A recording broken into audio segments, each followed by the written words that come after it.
houve uma sugestão, né, de acordo para os associados e com relação ao auxílio creche, né, a coparticipação do auxílio creche. Então, esse acordo a doutora Débora tem tocado, a gente tem feito essas informações aos associados e com a devolutiva da AGU, então a gente achou por bem explicar para os interessados, né, doutora Débora, tirar todas as dúvidas que porventura os colegas possam ter com relação a essa questão.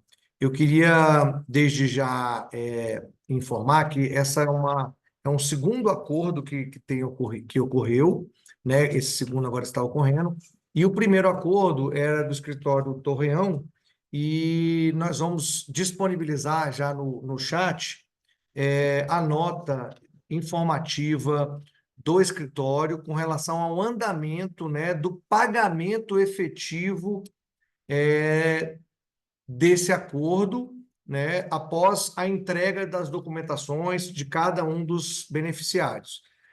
Ainda não foi feito nenhum pagamento, né, está tudo, os procedimentos foram feitos, mas ainda se aguarda o pagamento efetivo daqueles que entregaram a documentação. Ainda temos colegas que não entregaram a documentação, e aí vai mais uma vez a solicitação para que, caso alguém não tenha entregue esses documentos, que entregue para que o escritório possa fazer os devidos procedimentos para pagamento. Tá certo? Mas a gente vai colocar aí o informativo do escritório do Reão com relação aquele primeiro acordo judicial que foi feito, aquele primeiro acordo com a AGU que foi feito. Então, vou passar para a doutora Débora, que vai poder melhor explicar e depois tirar as dúvidas aí que vocês tenham através do chat. Obrigado, doutora Débora. Boa tarde, pessoal.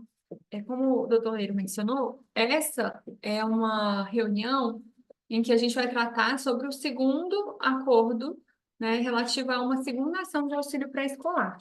Essa ação foi ajuizada em 15 de março desse ano. Então, a gente às vezes recebe no nosso e-mail, né, institucional aqui da DPF, algumas dúvidas relacionadas a quem pode se beneficiar, questões relativas ao cumprimento do acordo, do primeiro acordo, associados que tiveram um primeiro filho que foi beneficiado por esse acordo, mas o segundo não foi. Então, é importante esclarecer por que é que essa segunda ação foi ajuizada. E segundo, quem pode ser contemplado por esse acordo que está em andamento, né? E aí, na segunda parte, agora da nossa live, a gente vai falar sobre quais são os parâmetros para a formalização do acordo, para que vocês manifestem, né, individualmente analisem se faz sentido para vocês, e, caso positivo, enviem para a gente esse termo de autorização individual, em que vocês manifestam concordância para que a gente possa prosseguir com a homologação desse instrumento de resolução alternativa de conflito. Então, vamos lá. A primeira ação, ela só pode beneficiar, como vocês sabem, assim como toda ação coletiva, quem já era associado antes do ajustamento da demanda. Então, para o primeiro acordo, muita gente que se filiou depois não pode se beneficiar desse título, né? Não é um título judicial, é um acordo extrajudicial, mas é relacionado a essa primeira ação. Então, em primeiro lugar, quem ingressou na DPF posteriormente à primeira ação e antes do ajustamento dessa segunda, que foi em 15 de março desse ano, pode fazer jus a esse título. Mas eu fui beneficiário da primeira ação porque eu tinha um filho em idade pré-escolar e aí eu consegui obter a devolução desses valores descontados indevidamente, mas depois eu tive um segundo filho e esse filho não foi contemplado. Quando eu cheguei lá, fui ver meu contra-cheque, eu tive essa operacionalização do desconto. Isso, quando eu fui fazer agora, iniciar as tratativas com a AGU, eu tratei especificamente, porque era uma preocupação que eu tinha, já que é comum que nessas ações que são repetidas, os juízes solicitem que a gente faça uma análise da lista que está sendo acostada inicial e retire nomes que estavam na primeira ação, né, para não dar qualquer tipo de litispendência. E eu falei, bom, se a pessoa executou para o primeiro filho, mas não pode executar para o segundo porque não pode estar na lista, essa pessoa vai ser indevidamente prejudicada. Se a AGU já reconheceu que é um desconto indevido, não operacionalizou o desconto ou devolveu o que foi descontado para o primeiro filho. Como que a gente faz para esse segundo? E aí eles falaram, não, se a gente fizer o acordo, nós vamos incluir, então, todo mundo que estiver nessa situação. Ou seja, pode ser associado que tenha executado para o primeiro filho, mas não tenha executado para o segundo. O que é extremamente necessário que o associado tenha se filiado até o ajuizamento desta ação, em 15 de março de 2024, que não busque valores que já recebeu, né, ou que vá receber em razão desse primeiro acordo que está em andamento, e, portanto, que indique, quando a gente for começar as tratativas desse segundo acordo, indique para qual filho que ele quer se beneficiar. Então, ele vai indicar o nome do filho, o nome completo, para que a gente possa demonstrar que não tem litispendência, que a gente não está querendo buscar o pagamento de valores que já foram objeto do primeiro acordo. Então, esse é um primeiro ponto que foi tratado especificamente numa reunião que eu tive com a AGU para não prejudicar essas pessoas que estavam na primeira e que eventualmente não puderam estar na lista da segunda por uma vedação e uma restrição do próprio magistrado que é o responsável pela causa. Então, a gente já tem a lista de quem é beneficiário, né? Já tem a definição. E aí, quais são os parâmetros, então? Os parâmetros são bem parecidos com o da primeira ação. Então, a cessação dos descontos vai se dar a partir da homologação desse acordo. A devolução do auxílio creche vai observar a prescrição quinquenal. Então, numa eventualidade de, vamos supor, os filhos, eles, para que a gente consiga obter essa devolução, eles têm que ter até 6 anos de idade, né? Então, vamos supor que eu tive 6 anos de desconto. Eu vou receber 5 anos. Então, a gente tem que observar a prescrição quinquenal. A gente vai ter a correção monetária pelo IPCA e juros de mora desde a citação, tá? A partir de janeiro desse ano, só se aplica a Selic até o final dos cálculos. O deságio de 15% sobre o valor devido, que vai ser apurado após a homologação dos parâmetros. Então, esse desconto de 15% do valor do condenatório. E, nesse caso aqui, não tem honorários advocatícios de sucumbência. Eu acredito que no primeiro acordo tinha os honorários advocatícios, mais com deságio de 15%, nesse não tem, porque a gente não tem uma sentença condenatória ainda. Porque a gente está fazendo essas tratativas antes mesmo do Poder Judiciário sentenciar a causa. Então, não tendo sentença, não tem condenação em honorários. A gente está um passo antes.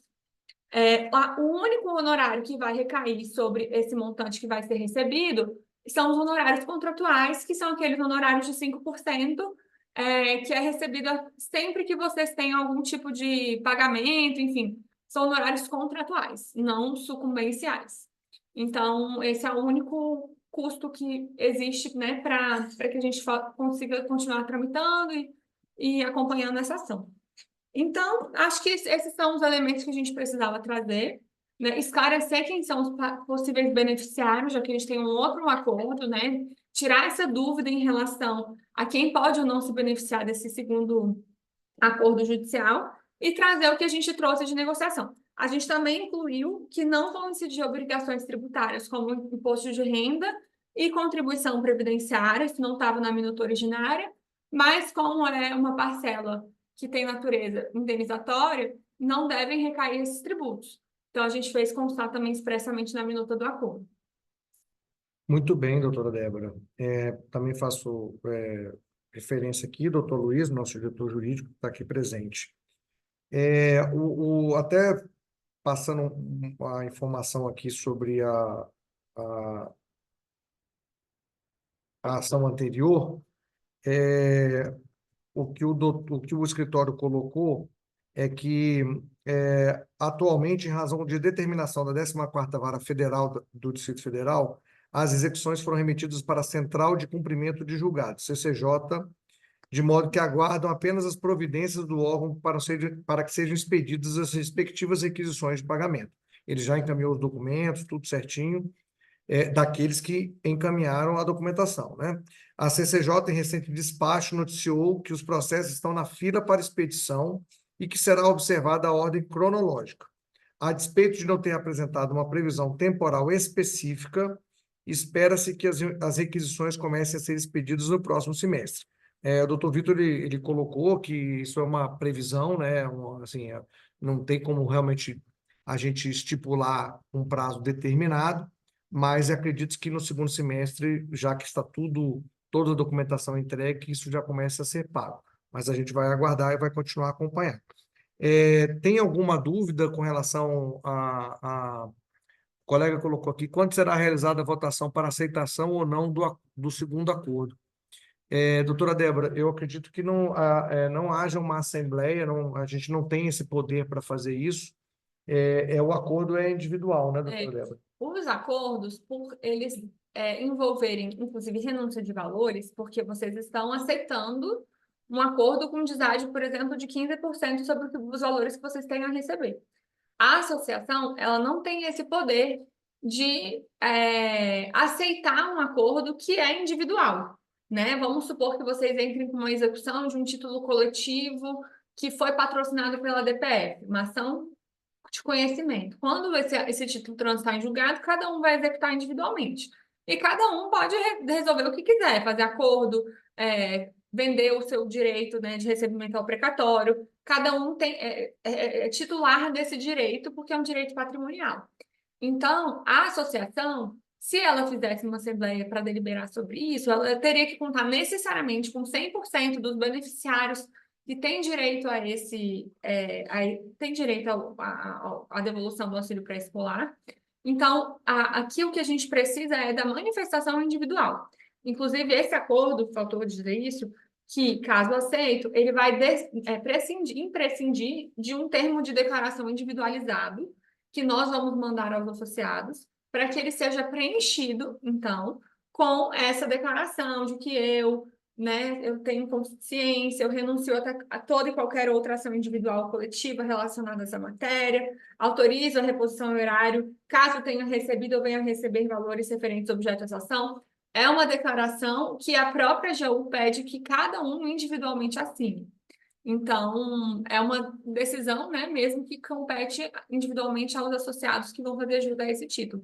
Por isso é tão importante, né, essa live ficar gravada, ser compartilhada, repassada, para que dentro de um prazo razoável todo mundo consiga acessá-la, tirar suas dúvidas e preencher os termos de declaração individualizados. Então, o próximo passo a gente vai encaminhar esses termos, não é isso, doutora Débora? Uhum.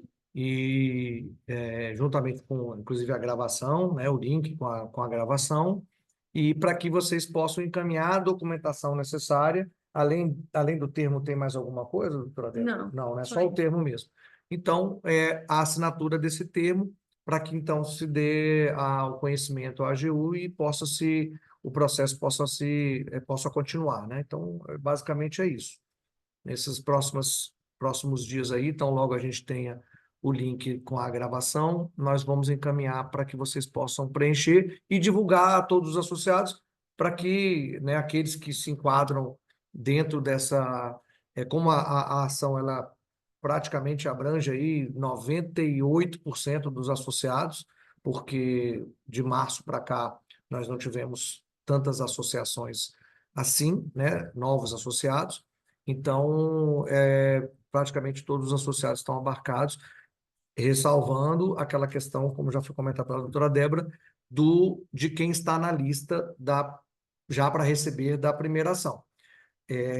Vocês podem fazer um contato, caminhar um e-mail para o jurídica@dpf.org.br para saber se vocês estavam presentes na ação anterior, se já encaminhou, alguém que não lembra se já encaminhou, não encaminhou a documentação, né? Tem colegas que não encaminharam ainda a documentação, e que ainda não encaminhou a documentação, então é importante que faça isso. O escritório tem uma leva agora, esse mês ainda, para entregar de alguns associados que os documentos foram entregues posteriormente, então ainda dá tempo de pegar essa nova leva aí que vai ser ingressado pelo escritório patrono, no caso do Torreão. Então, é importante que os colegas façam isso o mais rápido possível, e aí, através do Jurídica, é possível você saber se você está ainda devendo documentações, etc., alguma coisa nesse sentido. Mais alguma coisa, doutora Débora? Acho que é isso, Não, né? só isso. Muito bem, doutor Luísio. Muito bem, tem mais alguém que eu ver aqui, eu acho que o colega já, né? Eu acho que as duas perguntas que tinham aqui, a gente já colocou.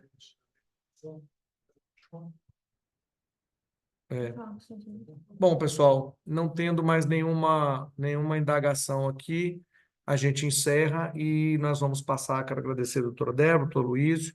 É uma live realmente rápida, mas a intuito é da gente fazer essa gravação para que qualquer dúvida que os colegas tenham, a gente possa, através dessa gravação, desse vídeo, sanar e fazer com que os associados possam ter esse benefício aí, né, esse recurso já de volta para ele, tá bom? Pessoal, obrigado, ótima noite aí para todos vocês. Boa noite.